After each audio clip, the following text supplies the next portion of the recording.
All right, let's start with the form of the building. It's got this distinctive cleft in it. How did that come to be? Well, it's a big mass, and we conceptually wanted to divide it into two parts, trapezoid parts. And in order to very distinctly divide between them, we made this cleft between them, so that you can distinctly look at it like two masses. And then there is a special way of rotating, and not only twisting, that it's moving around the center, which is outside the mass. So they're making a very free movement. So each one is moving differently. So the cleft is changing, and it's become narrower, and then inside and outside. And this is part of the drama of the three-dimensional design of all this project. Mm-hmm.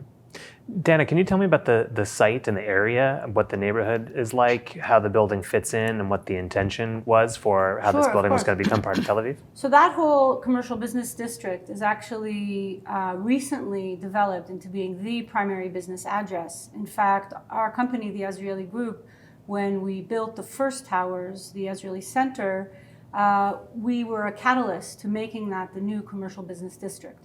And when the Sarona site came up for tender, we knew it would be a perfect area to continue our growth. It's right on the north-south highway. It's right on 4 major intersections. It's on public transportation and railways, and sort of magnificently, it sits on an old Templar park where the architecture is low and European with red tile roofs and 2-story stone buildings. And we knew that we could build something spectacular there that could really emphasize the area, the connection between the large thoroughfare behind it for the CBD and the park area in front of it. And so we turned to Moshe Tzur to help us make a design that would bring out the beauty of the area. Moshe, what was the task you were given, and how did you interpret the intention of this project? At first, it's nothing given. I think it's a work that we've done together. And there is a saying that a project can be only as good as its client. That's very nice. And I found your project can also only be as good as your architect. Extremely high quality client, and we have been working together and reaching each other. And this is a creation we both done together. And even every stage it was upgraded by discussions between us. Yeah, a lot of communication.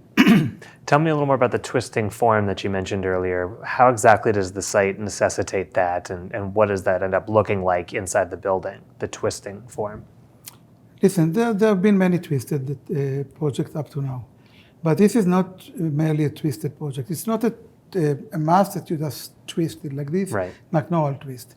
First, it divided into 2 volumes, as I've mentioned, each one rotating around a center of rotation outside the mass.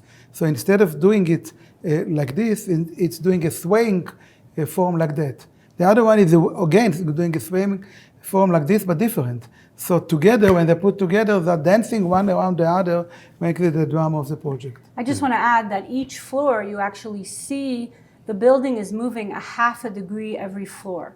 So while the core is vertical and straight up down, each floor is actually slightly different because the columns are moving.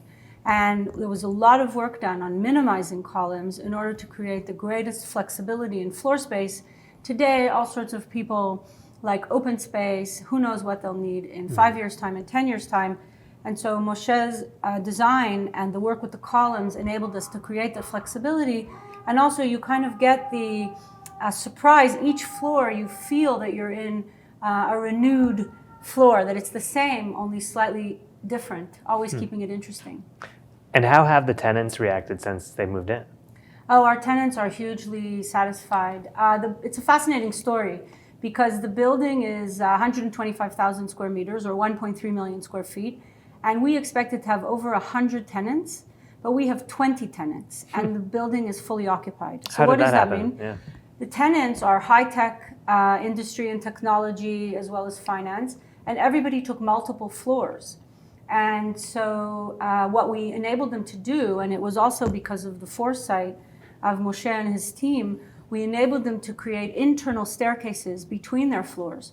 So all of these tenants have sort of a building within a building and an intimacy that they get to be in their own space, and yet when they leave, they're part of a greater building with all the services that we can provide.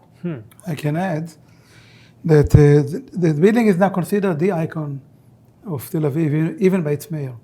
But it's became a very highly appreciated and beloved building that people want to be in. It's a matter of prestige, to be in the best building in Israel. So actually, I know of many big companies who regret they didn't sign contract very early because now they don't know who for them. So it's a bit of a way, because it's the best company want to be in the best building. Right. Yeah. I guess they should have signed up sooner. They missed missed the boat. Well, when you build a building on spec, which is what we did, everybody thinks you're crazy. You're spending hundreds of millions of dollars. What year was the project first conceived? So we won the tender in 2011. We started construction in 2012, and in 2018, it's fully occupied. And what was the market like at the time, 2011, 2012? 2011, 2012, it was a little bit recovering from the 2008, 2009 decline, but still nobody was expecting that we would lease it up in record time and for record rents. And we work hard by creating the best reputation, giving quality service, by putting our money where our mouth is, by behaving with integrity towards our clients, so that word gets out and people like to come to our buildings. It's worth mentioning that Azrieli Group is the strongest business company and a reputation of stability and reliability, and people prefer to rent spaces from Azrieli Group than others. And it should be said that Moshe is a fantastic architect, flexible and nimble in thinking, and a terrific human being. I can see you guys are an excellent team. We are. We're a really good team. Really. And he has amazing people on his team, and I have amazing people on my team, because at the end of the day, there are all sorts of people that work on a building. You don't do it alone. And it's important to acknowledge that. Something else I want to ask about the building's design is this double skin with the different frits. Can you talk about that a little bit, the contrast between the mullions? First, the first decision was to do double skin, because double skin gives it the transparency and the depthness of the skin. But this is not an ordinary double skin. Azrieli Group has built the icon of Tel Aviv more than 20 years ago, the Azrieli Street Towers in Tel Aviv. And the facade was rectangular aluminum white frames. We've taken this concept as a base for the inner layer. So we have an inner layer of the rectangular aluminum white frames, which are staggered in order to be able to get the twist. And then away from it, after the cavity, is the exterior layer, which what I define a cutting-edge, state-of-the-art technology of structural silicon glass, twisted, and actually the glass is not twisted, the glass comes to the side straight, one module, which is very economical, and we cold form him to the shape each module on site.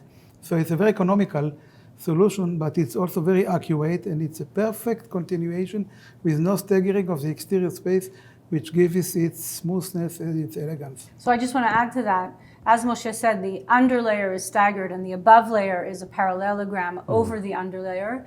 But what's fascinating about that, and even more than we could have ever imagined, is how it creates a depth to the building. So from all different angles you look at it, and you really get a sense of the double layer and the depth and the turn. And that's what that double skin did for us. And also, the exterior skin is a special glass that we specified for this building, developed and produced for us, which is ultra clear, ultra transparent, coated with hard coating, high reflectance. So at the same time, it's transparent and reflective. So it depends the angle you look at, the light condition, and even if you look at the part of the building, what it reflects. So sometimes it's transparent totally, sometimes it's very reflective, and usually it's the blend of one of them which gives the richness of it. Yeah, you should come see. I'd love to. I've never been to Tel Aviv, but I'd love to come visit. Come see. We'll give you the grand tour.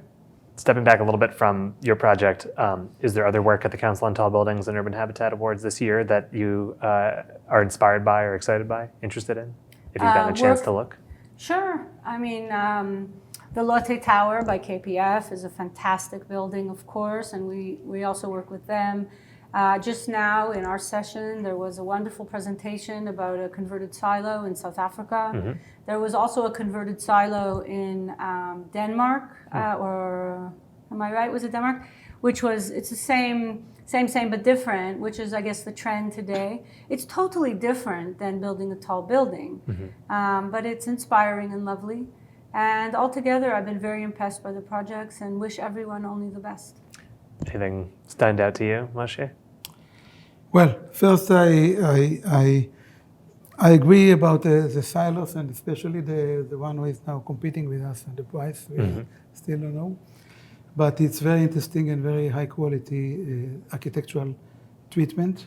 Very interesting. It's not a high rise, but it's an excellent piece of architecture. And then I think in the past years, let's say the interlace by Rem Koolhaas, which won a prize, it's outstanding. Even the shard by Renzo Piana, it's outstanding. So there are some in the past prizes that CTBUH has given that I think deserve the best project in the world. I also really like the Copper Building in New York. It's a beautiful building. Also, yes. Yeah, I mean, there's some amazing projects here. One more question for each of you, which is, what does the word innovation mean when it comes to tall building design and development? You want me to go first? I'm not sure I understand the question. The word innovation, we talk a lot about tall building design innovation or development innovation. What does it mean to you? Want me to give it a go? You have a short... listen, we investigate and we try to step forward and innovate in every aspect. So I've talked about the double skin, which is totally, completely new. It's important to stress that it's a double skin special for a hot climate. There are double skins in Europe that are slightly different. Right. It leaves out the heat and in the cold, whereas in cold climates, there's a different functionality. But in every aspect, let's say the columns. We used the first time in Israel, it was our idea, the high pressure, high quality concrete, which withstand 100 megapascal per cubic centimeter. In Israel, up to now, it's used about 500, 700, which thanks to this, we gained smaller columns. It's a big building. The erection on site was also very inventive, because in order to gain time in the time schedule, it will be digging 5 floors, and then additional 2 floors had been top down, and the building went up in order to gain the schedule. In every aspect, there have been innovation. The first time in Israel, we used a jumping elevator for the a jump lift. It's called. Yeah, jumping where elevator. You basically build the core and you build the floors around it. So your building is keeping up with you as you're going high, so that you're not building an envelope. And then you have to go back and start from the bottom and build the inside. Yes, and in addition, the jumping elevator, you use a structural core, a few floors, it goes inside, so it's instead of the exterior elevators. Right. And then as the concrete goes up, and this is an all-concrete building, it's not a steel building. Then the elevator jumps with it in stages, so it saves a lot of time. One of the interesting things that the jump lift elevator does, when speaking of innovation from a business perspective, is that when you finish building your jump lift and you've enclosed the building, you actually can get a permit because you already have an elevator functioning. And so it really makes the fast track for getting certain permits that you need that otherwise aren't there because you're waiting for the elevators to go into the core that you haven't yet finished. Also, there was all the slabs are with pre-stressed steel tensioned that keep all the envelope together because the columns follow the typical floor twist.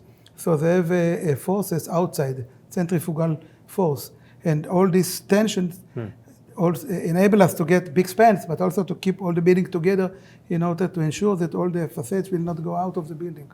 And should I give a go at innovation? Sure. Why don't you tell us what innovation means to you when it comes to the tall building design and development? Well, first of all, I think to be innovative, you need to be aware of the trends and how the world is changing. And so I think part of what I do as chairman of the Azrieli Group is I'm constantly trying to understand how the world is changing. And I'm trying to make sure that we're leading and not behind. So when I think of innovation, so for example, I'm building a building now that won't be ready for another 7 years. So I'm already thinking sort of how can we build this building that it'll be relevant in 7 years? That's anything from the elevators to the type of glass that might be developed in terms of solar cells, to the parking, which today people are talking about driverless cars. So how do you adapt for your parking lot? Do you make sure that your heights are high enough to convert the space in future years, but then you're wasting meters in the short run versus some vision that you don't know that will happen in the long run? And being innovative takes a lot of risks, a lot of vision. You make mistakes. You surround yourself by the best people who think smart.